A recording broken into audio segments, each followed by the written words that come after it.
Philippine Statistics Authority para sa tuig 2024, bag-uhay lang mga kasama ang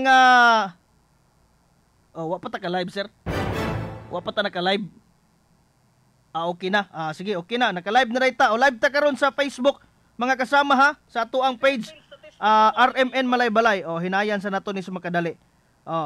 Base man gud sa uban nga mga katumagong Flame survey nga gipahigayon para sa tuig 2024, natala didto nga dunay 18 million ka mga respondents ang dili ka sabot sa ilahang gibasa.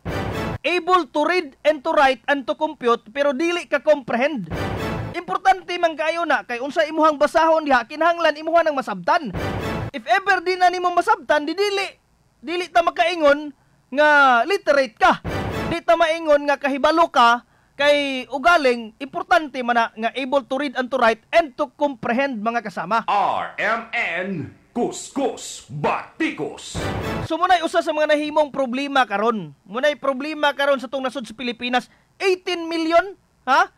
Back in 2019, sa resulta sa Functional Education Literacy or kining mass media survey mga kasama, sa 2019, ang meaning sa functional literacy nagsulti na siya nga ang usa ka individual able to read, to write, compute, and comprehend. Or graduate sa high school, sa old curriculum, or completer sa junior high school sa K-12 curriculum. Pero karon sa 2024, giusab ang meaning ani sa PSA mga kasama, sa Philippine Statistics Authority, og gibutangan na lang kini nga ang functional literacy nagpasabot nga ang usa ka estudyante or usa ka individual able to read and to write and to comprehend. Butang nga dako ang kapakyasan mga kasama sa 18 milyones ka mga Pilipino. 18 million nga mga respondents. RMN Kuskus Batikos. Sumuna magkaingon ta nga posibleng dili epektibo ang K-12 program.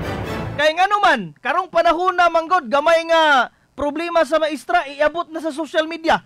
Naay mga estudyante nga dili tagaan og grado sa maestra kay nga naman dili mo tungag klase, dili mo pasa og mga requirements. Ang maestra pa mo'y kasab-an. Ang maestra pa nganong wala man ni grado si tarpulano. Wala man gud siya. Tanawang record base sa record wala ni. Taga-i grado.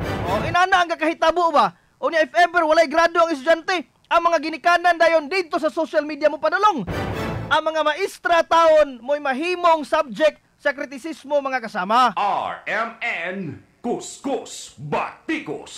Sumuna nga ang ato maestra nahasol pa, sila pa'y maoy ipangbas diya sa social media kay nga naman gipost sa ginikanan nga wala makauyon kay nganong walay grado ang iyahang bata. Sala ba day sa maestra kung nganong wala ni tunga na sa klase ang imong anak. RMN Kuskus Batikos. Sumuna nga luoy in taon ba ang ato mga maestra. O ni at the same time, hasol na kayo ni oy. Murag kung ako lang pasultion, wa man gid ko miagi aning K-12 program. Pero murag makaingon ta nga ang old curriculum is better than K-12 program. Kaya nga naman, kaniadto nga mga nang graduate nga mga professional man karon. Pero ang ato mga senior high school students, murag makaingon man ta, dili gidi matanan ha. Kay basin unya kita po'y mabasa ani kay makaingon kaminos man ni sa tua. Dili tanan pero base sa survey 18 million ka mga individuals nga nakakompleto mga kasama sa senior high school dili functional literate. Meaning kabalog basa, kabalog sulat, kabalog compute pero dili kasabot sa iyang gibasa. RMN Kuskus Batikos. Sumuna nga kining balaod nun nga giduso karon sa Senado ni Senator Jinggoy Estrada mga kasama kining Senate Bill 3001. Murag nindot po ni siya. Nindot po ni siya.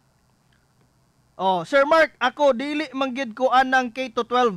Nay nag-text diri sa ato mga kasama. Dili manggid ko anang K-12 kay sa una kamao naman mi ni ang kanta. Kay dili ma-apply kay napa may senior high. RMN Kuskus Batikos. Naka K-12 na hinuon ako ang mga anak. Sayang ra kayo mga tuig. Dugay na unta na human mga bata. Okay, siyempre moagi pamandayon og kolehiyo. Sumuna nga mas maayo tong kaniadto nga usa ka tuig sa kindergarten, unya unom ka tuig sa elementary, upat ka tuig sa secondary, aya dayon mag tertiary sa college mga kasama. RMN Kuskus Batikos. So kung kita ang pasultion, paburta ni ining pagtanggal sa K-12 program. Kay kabaluta nga daghan ang nahasol, daghan nga mga ginikanan ang nahasol, daghan nga mga estudyante ang nahasol, especially ang atong mga maestra unya pag-abot gihapon sa punto, pag-abot gihapon sa resulta, wa gihapoy klaro kay ang mga estudyante dili gihapon kasabot sa ilahang mga ginabasa. RMN Kuskus Batikos.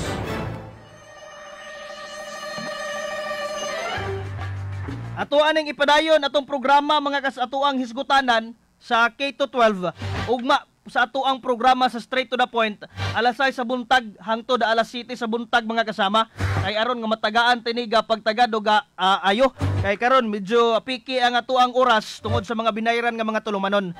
Ay lamog kalimot diha sa mga mag-uuma gamitin na ninyo Fungi Gold ang inyong mga pananom mga kasama kay usa man gud kini ka organic based fungicide aron nga mapugnan ug makontrol ang mga diseases sa fungus sa humay, mais, gulay, prutas, bulak ug uban pa. Magtimpla lang og 80 to 100 ml kada 16 litros nga tubig.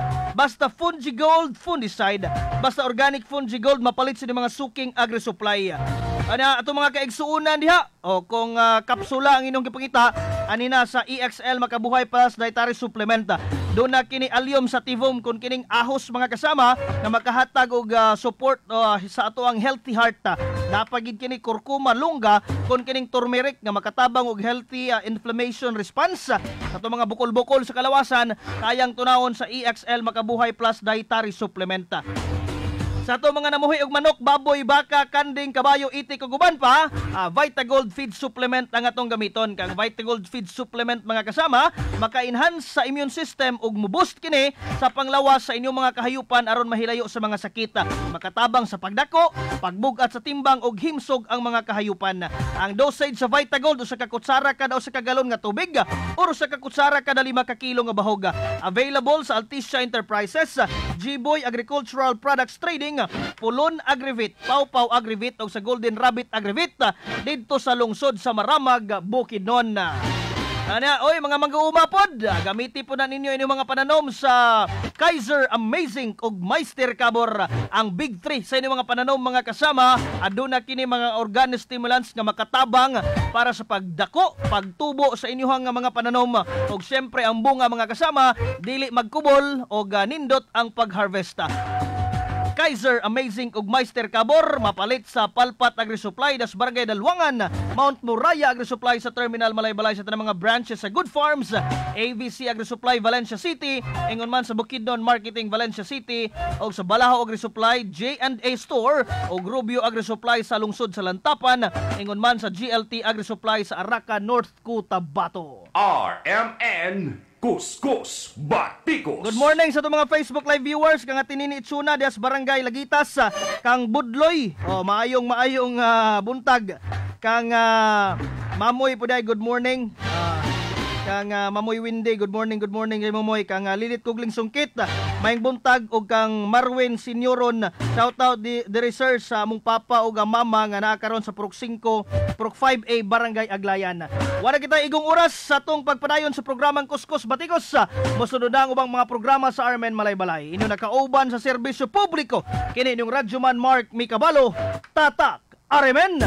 Radyo mo Nationwide.